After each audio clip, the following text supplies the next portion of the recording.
Hello friends and welcome to the channel chemical Mantra. आज के इस वीडियो लेक्चर में हम आपसे characteristics of S P D and F block elements के बारे में बात करेंगे। तो बहुत ही इंटरेस्टिंग टॉपिक है और आपको अगर नहीं पता है एसपी डी और एफ ब्लॉक एलिमेंट्स क्या होते हैं तो प्लीज़ मैं आपको बता दूंगा अभी, बट आप मेरी पुरानी वीडियोस को भी देख सकते हैं। केमिकल मंत्रा वाले चैनल को ओपन करें और इनफैक्ट चैनल आप जैसे ही ओपन करेंगे तो आपको वीडियोस मिल जाएंगी जिसमें मैंने बताया हुआ है कि एसपी और डी एफ ब्लॉक एलिमेंट्स क्या होते हैं। इन शॉर्ट आप समझ सकते हैं कि जिनका last electron s subshell में एंटर करता हो एलिमेंट्स का, वो एस ब्लॉक एलिमेंट होते हैं। Similarly goes for P D and F block element. ठीक है, चलिए बात करते हैं एस ब्लॉक एलिमेंट्स की। और आई होप अगर आपको वीडियो अच्छा लगे तो प्लीज़ मेरे चैनल को सब्सक्राइब करें, बेल आइकन प्रेस करें ताकि आपको फ्यूचर में जो भी अपडेट्स या जो भी वीडियोस मैं यहाँ पे डालता हूँ आपको वीडियोस की अपडेट्स मिलते रहें। और आपको अगर कोई टॉपिक स्पेसिफिक टॉपिक कोई केमिस्ट्री में नहीं समझ में आता है तो बिल्कुल आप मेरे कमेंट सेक्शन में नीचे मेंशन कर सकते हैं ताकि आपको फ्यूचर में आप देखेंगे कि विद इन अ वीक या विद इन 2 और 3 डेज़, मिनिमम 2 और 3 डेज़ और मैक्सिमम इन अ वीक मैं आपको एक वीडियो बना करके पोस्ट कर दूंगा और आप उसको देख पाएंगे। सो चलिए प्रोसीड करते हैं विद दिस वीडियो। और सबसे पहले बात करेंगे एस ब्लॉक एलिमेंट्स क्या होते हैं। So basically s block elements are those which are first and second group elements of the periodic table. जो भी एलिमेंट्स आप फर्स्ट और सेकेंड ग्रुप में देखते हैं वो सारे ही एस ब्लॉक एलिमेंट्स होते हैं पीरियोडिक टेबल में। इनका जनरल कॉन्फ़िगरेशन होता है NS1 to 2 और they have low ionisation enthalpy. उनकी आयनाइजेशन एंथैल्पी कम होती है और बहुत ही ज़्यादा हाईली इलेक्ट्रोपॉजिटिव होते हैं नेचर में। ठीक है, इजीली इलेक्ट्रॉन को रिलीज़ कर सकते हैं। फिर आता है यहाँ पे these element act as a strong reducing agents, बहुत ही स्ट्रॉन्ग रिड्यूसिंग एजेंट की तरह एक्ट करते हैं और because of their electropositive nature, क्योंकि उनका इलेक्ट्रोपॉजिटिव नेचर होता है इसलिए बहुत ही स्ट्रॉन्ग रिड्यूसिंग एजेंट की तरह एक्ट करेंगे। फिर क्या होता है, बहुत ही अच्छे कंडक्टर होते हैं इलेक्ट्रिसिटी के। और मैं आपको बता दूं जो फर्स्ट ग्रुप एलिमेंट्स होते हैं उनको क्या कहा जाता है, एल्कली मेटल्स कहा जाता है। और जो सेकेंड ग्रुप एलिमेंट्स होते हैं उनको क्या कहा जाता है, एल्कली अर्थ मेटल्स कहा जाता है। इन दोनों के जनरल कॉन्फ़िगरेशन मैंने आपके सामने लिख रखे हैं। एल्कली मेटल्स यानी फर्स्ट ग्रुप एलिमेंट, उनका जनरल कॉन्फ़िग होता है NS1 और एल्कली अर्थ मेटल्स उनका जनरल कॉन्फ़िगरेशन होता है NS2। अगर आप लोगों को ये सीखना है कि किस तरह से हम इन एलिमेंट्स को लोकेट करते हैं पीरियोडिक टेबल में तो आप प्लीज़ मेरे चैनल पे विज़िट करें और वहाँ पे आपको सारी मतलब इसके रिगार्डिंग आपको वीडियोस मिल जाएंगी। और आप ये भी टाइप कर सकते हैं how to locate any element in the periodic table और उसके साथ में कंटिन्यूएशन में केमिकल मंत्रा लिख सकते हैं तो आपको मेरी सारी वीडियोस उसके रिगार्डिंग मिल जाएंगी। चलिए प्रोसीड करते हैं विद दिस कंसेप्ट। और इसके बाद आपको I hope S block elements तो क्लियरली समझ में आ ही गया होगा। ये सारी प्रॉपर्टीज़ हैं और कैरेक्टरिस्टिक्स हैं जिनको आप बाय हार्ट कर सकते हैं, आपके एग्ज़ाम में पूछी जा सकती हैं। Okay, so let us deal with the P block elements. इनका जनरल कॉन्फ़िगरेशन जो कि बहुत इंपॉर्टेंट है बच्चों, NS2 NP1 to 6 होता है। P block actually 13 to 18 group elements को एक्युमुलेट करता है, यानी 13 to 18 ग्रुप एलिमेंट जितने भी होते हैं वो सारे पी ब्लॉक में लाई करते हैं और ये बहुत ही हार्ड होते हैं। ठीक है, अच्छा मुझे इनफैक्ट यहाँ दिखाना चाहिए, यहाँ से बात करते हैं। तो यहाँ देखेंगे जनरल कॉन्फ़िगरेशन NS2 1 to 6 होता है। Metallic character decreases down the group, metallic character होता है जो डाउन द ग्रुप डिक्रीज़ करता है। सबसे ज़्यादा इलेक्ट्रोनेगेटिव कौन होता है पूरे पीरियोडिक टेबल में, फ्लोरीन होता है। और सबसे लीस्ट इलेक्ट्रोनेगेटिव कौन होता है, फ्रांसियम होता है बच्चों। फ्रांसियम आप समझ रहे हो, francium group P block element का पार्ट ही नहीं है, ये आपका सबसे ज़्यादा इलेक्ट्रोपॉजिटिव नेचर में कौन होता है? फ्रांसियम। तो सबसे लीस्ट इलेक्ट्रोनेगेटिव कौन हुआ? फ्रांसियम हुआ। सबसे ज़्यादा इलेक्ट्रोनेगेटिव कौन होता है? फ्लोरीन होता है। तो सबसे कम या सबसे लीस्ट इलेक्ट्रोपॉजिटिव कौन हुआ? फ्लोरीन हुआ। इस तरह से आप याद कर सकते हैं। और ये आपका 17 ग्रुप एलिमेंट होता है। Metallic character down the group decrease करता है, आप ऐसे समझ सकते हो। डाउन जैसे 17 ग्रुप एलिमेंट्स की बात कर रहे हैं तो सबसे ज़्यादा मेटेलिक करेक्टर ब्रोमीन शो करेगा और फिर उसके बाद फ्लोरीन शो करेगा, क्योंकि फ्लोरीन सबसे ज़्यादा इलेक्ट्रोनेगेटिव है। तो मेटेलिक करेक्टर कैसे शो कर सकता है ये आप खुद सोच सकते हैं। तो यहाँ पे देखते हैं they are mostly covalent in nature, सबसे ज़्यादा कोवलेंसी शो करते हैं ये एलिमेंट्स।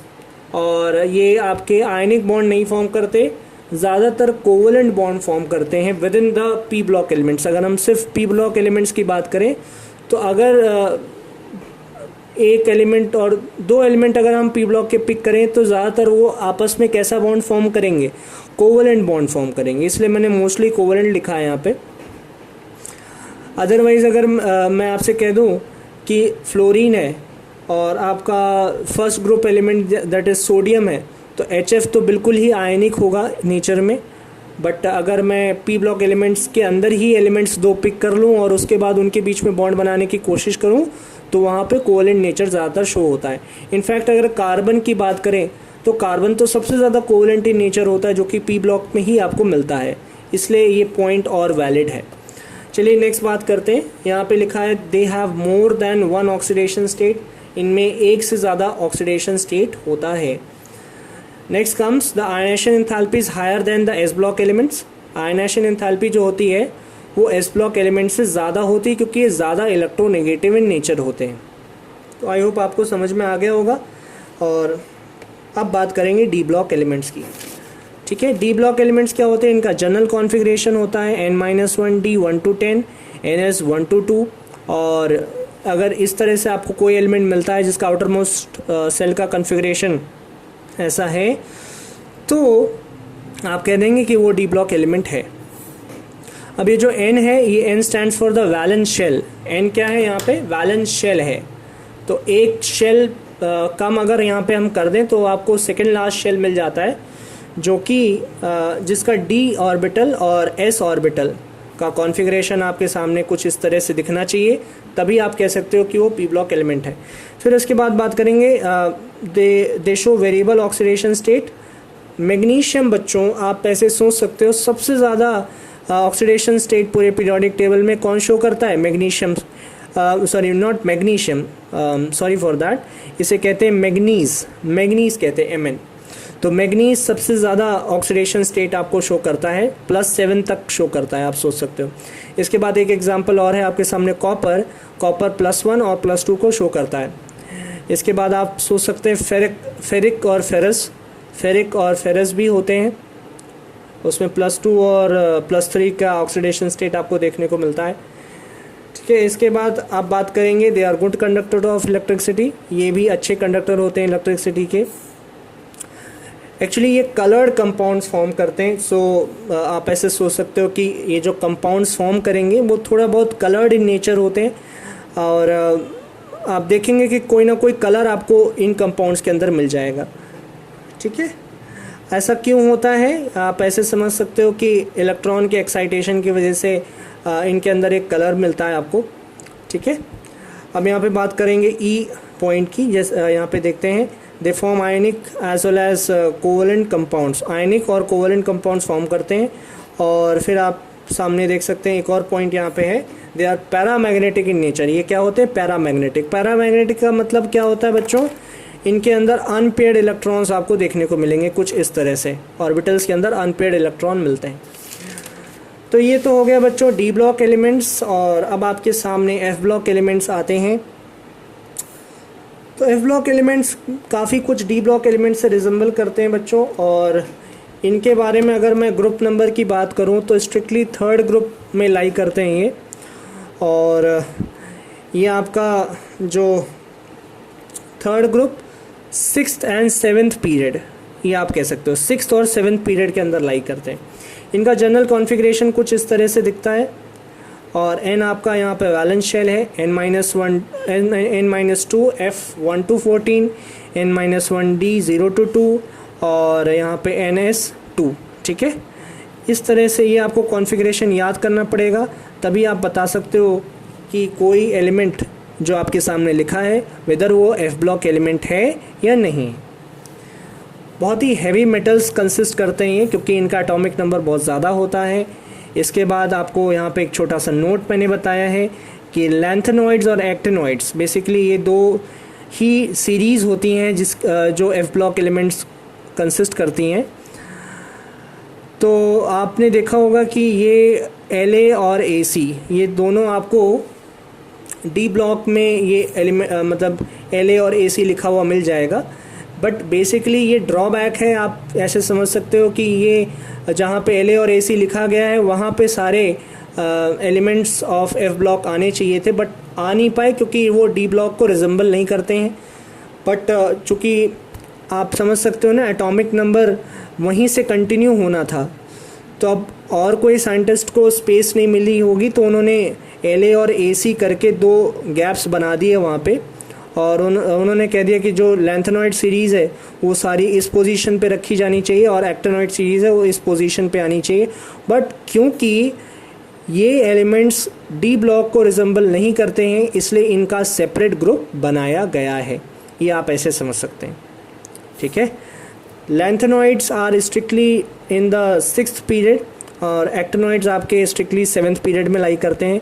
दोनों ही 3rd ग्रुप एलिमेंट्स हैं। ठीक है, इस तरह से आप याद रखो। High melting and boiling point होता है, ये तो चलो कोई बड़ी बात नहीं है। They also form coloured compounds, जैसे डी ब्लॉक एलिमेंट्स करते हैं वैसे ये भी करते हैं। They have tendency to form high complexes, ये इनके पास बहुत अच्छी टेंडेंसी होती है कि वो हाई कॉम्प्लेक्सेस फॉर्म कर सकते हैं, ये केटाइंस फॉर्म करते हैं। जैसे मैं अगर आपको बताऊं LiCN, मतलब इस तरह से कोऑर्डिनेट कंपाउंड्स फॉर्म करते हैं। LiCN हो गया, या मतलब मैंने तो ये रफ एग्जांपल लिखा है, बट इस तरह से कंपाउंड्स फॉर्म करते हैं जिनका काफ़ी अच्छा वो कॉम्प्लेक्स बनाते हैं, जिनको आप कोऑर्डिनेशन कंपाउंड्स भी बोल सकते हो। तो अभी तो मैं इसको हटा देता हूँ, बट आप ऐसे याद रख सकते हैं कि ये कोऑर्डिनेशन कंपाउंड्स फॉर्म करते हैं और कोऑर्डिनेट बॉन्ड फॉर्म करते हैं, इस तरह से आप कह सकते हो। तो यही मैंने नेक्स्ट पार्ट में लिखा है, they generally form coordination compounds. चलिए जी, अब नेक्स्ट पार्ट यानी थोड़ा सा और बचा है, यहाँ पे आता है लैंथेनॉइड्स। तो लैंथेनॉइड्स का जो जनरल कॉन्फ़िगरेशन होता है बच्चों, वो होता है 4F1 to 14, 5D 0 to 1 and 6S2। Lanthanoids generally lie in the 3rd group and 6th period, और आप ऐसे सोच सकते हो टोटल 14 एलिमेंट्स होते हैं ये आपके लैंथेनॉइड्स और एक्टिनॉइड्स को अगर हम ऐड कर दें तो टोटल कितने एलिमेंट्स होते हैं? 14 होते हैं बच्चों। 7 लैंथेनॉइड्स में और 7 एक्टिनॉइड्स में मिलेंगे आपको। और इनको आप ना जो जनरल कॉन्फ़िगरेशन का तरीका हमने बताया है, मतलब आप लोकेट नहीं कर सकते, बस आप ये बता सकते हो जैसे कोई एलिमेंट आपके सामने आता है लैंथेनॉइड का, तो आप ये बता सकते हो कि हाँ ये इसके अंदर लाई करेगा, और ये नहीं बता सकते कि स्पेसिफिकली इसी पोजीशन पे लाई करेगा। आप रफ बता सकते हो कि हाँ ये लैंथेनॉइड सीरीज़ का पार्ट है और ये एक्टिनॉइड सीरीज़ का पार्ट है, क्योंकि हमारे पास जो NCERT में रूल्स और वगैरह दे रखे हैं वो सब इतने एक्यूरेट नहीं है कि वो एफ ब्लॉक एलिमेंट्स की कंडीशंस को मीट कर सकें, तो आप स्पेसिफिकली नहीं बता पाओगे। ठीक है बच्चों, ऐसे ही एक्टिनॉइड्स के लिए भी कॉन्फ़िग होता है 5F1 to 14, 6D 0 to 1 and 7S2। ये सारे 3rd ग्रुप और 7th पीरियड एलिमेंट्स होते हैं। तो बच्चों आप एक बार इसको नोट कर सकते हैं, मैं दोबारा से दिखा देता हूँ। जहाँ पे भी आपको लगे आपने नोट नहीं किया हो आप इसको नोट कर लीजिए। ये फर्स्ट पेज था, ठीक है। वीडियो पॉज करेंगे और उसको नोट कर लेंगे तो आपको पूरा कंसेप्ट समझ में आ जाएगा। So thank you very much guys, and I hope आपको मेरी वीडियो पूरी की पूरी समझ में आई होगी। बहुत ही इजी सा कंसेप्ट था और ज़्यादा कुछ था नहीं इसमें, सीधा सीधा लर्निंग वाला पार्ट है। और कभी कभी स्कूल में आता है, इसलिए मैंने सोचा कि मैं ये वीडियो बना दूँ। Thank you so much and have a nice day. और प्लीज़ मेरी वीडियो को सब्सक्राइब और प्लीज़ मेरी वीडियो को लाइक कर दीजिए और सब्सक्राइब टू माय चैनल, ताकि आपको फर्दर नोटिफिकेशंस मिलते रहें। Thank you.